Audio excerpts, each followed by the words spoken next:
से आए हैं सारे लोग हमें बौखल बौखल कह रहे हैं। बौखल हो गया नहीं, कभी कभी मुंह खुला आ जाता है तो रिश्तेदार श्रद्धांजलि देने लगते हैं। कर रहे हैं लोग। हाँ सही बात है, वो श्रद्धांजलि देने लगते हैं, बाद में कमेंट डिलीट करते हैं। तो आ जाओ भाई साहब, जिस काम से गए थे सफलता मिली। हाँ नहीं होता है सर, कभी कभी रासने कह रहे हैं जोर मारती तो जाना पड़ता। हालांकि रंजीत भाई कुछ श्रोता बड़े होशियार होते, बैठे बैठे वही निपटा लेते। एक बार ऐसा कभी सम्मेलन चल रहा था, एक श्रोता के मुंह में पान की पीक भर गई। उसने आगे वाले श्रोता से पूछा भाई साहब कहाँ थूक दें, तो उसने कहा अपने आगे वाले श्रोता की सदरी की जेब में थूक ले।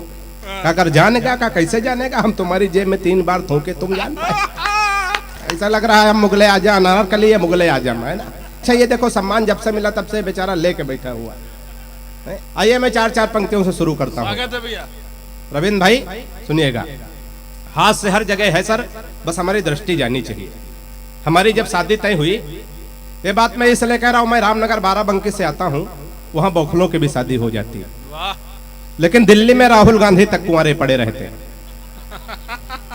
धीरे धीरे सुधार होगा है ना, धीरे धीरे सुधार होगा। हम कुलदीप भाई के घर गए तो इनका लड़का आया, हमने कहा बेटा इधर आओ, कौन से क्लास में? बोले कक्षा 8 में। हमने कहा 8 पंचे, बोला 90। कुलदीप भाई बोले शाबाश बच्चा, बहुत अच्छे बहुत अच्छे। अरे हमने कुलदीप भाई आपका लड़का 8 पंचे 40 की जगह 90 कह रहा, बहुत बढ़िया बहुत बढ़िया। बोले नहीं बौखल भाई सुधार है, कल 250 कह रहा था, धीरे धीरे 40 कह रहा। सुधर जाएगा ना। 4 पंक्तियां सुनिएगा, मैं संस्कारों से हाथ से निकालता हूँ।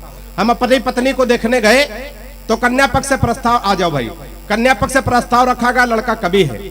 हम जिसका जिसका परिचय करना, इस बार आपको नहीं इनको कह रहा था। आप तो लौट आए तो हमारे साढ़ू भाई हुए है ना। नहीं साढ़ू भाई का मतलब समझ रहे, एक ही कंपनी से ठगे गए 2 ग्राहक। तो 4 पंक्तियां सुनिएगा, बात पहुंचे तो हमारी शादी तय हुई, अपनी पत्नी को देखने गए तो कन्या पक्ष से प्रस्ताव रखा गया, लड़का कवि है। मैं संस्कारों से हाथ से निकालता हूँ, सफलता मुझे कितनी मिली है। मैं बहुत ज्यादा आपकी खोपड़ी नहीं खाऊंगा, मुश्किल से 1-1.5 घंटा पढ़ूंगा, उतने में आपको समझना। कितना संक्षिप्त पढ़ेंगे आप? कि परिचय प्रथम कराया गुरुजी का, तब हमने कहा कि जय हो भाग्य निर्माता की। कि परिचय प्रथम कराया गुरुजी का, तब हमने कहा कि जय हो भाग्य निर्माता के। और सास और ससुर को सामने जो लाया गया, एकाएक हम बोले जय हो पिता माता के। परिचय तीसरा कराया जब साले को, तो चौथी पंक्ति बात पहुंच जाए कि परिचय तीसरा कराया जब साले का, तो हमने कहा कि जय हो पत्नी के भ्राता की। और बिटिया दिखा के बोले गऊ जैसे बेटी मेरी, हमने कहा कि जय बोलो गऊ माता।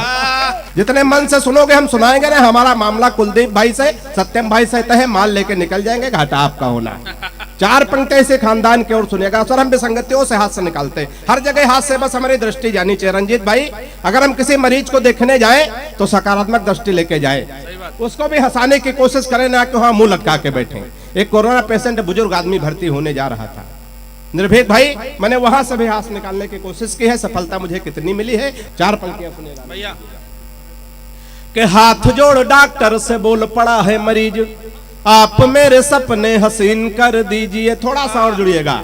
कि हाथ जोड़ डॉक्टर से बोल पड़ा है मरीज, आप मेरे सपने हसीन कर दीजिए। जीवन हमारा यह नीरस सा हो गया है, इसे थोड़ा मीठा नमकीन कर दीजिए। तो मुझको कोरोना का पता न चले, इसलिए जिसे कहूँ उसके अधीन कर दीजिए। मुझको कोरोना का पता न चले, इसलिए जिसे कहूँ उसके अधीन कर दीजिए। जिस वार्ड में कनिका कपूर भर्ती हैं, हमको उसी में क्वारंटीन कर दी। बहुत मस्ती में, बड़े आनंद में। और 4 पंक्तियां थोड़ा बाबा रामदेव को ध्यान में लाइएगा। हालांकि भाई साहब हम तो आजकल बाबा रामदेव से बहुत परेशान इसलिए कि हमारी पत्नी बहुत काली है, बिल्कुल काला काला जामुन समझो। अच्छा हमारी पत्नी काली हो, पत्नी ही हमारा धन है। बाबा रामदेव कह रहे हैं काला धन वापस करो, वापस करो। तैयार हो गए।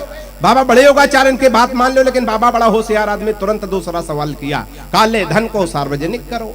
क्या कहने भैया, वाह। कोई नहीं, 15 दिन का टाइम है, कल समझ में आ जाए, कल ताली बजा सकते हैं।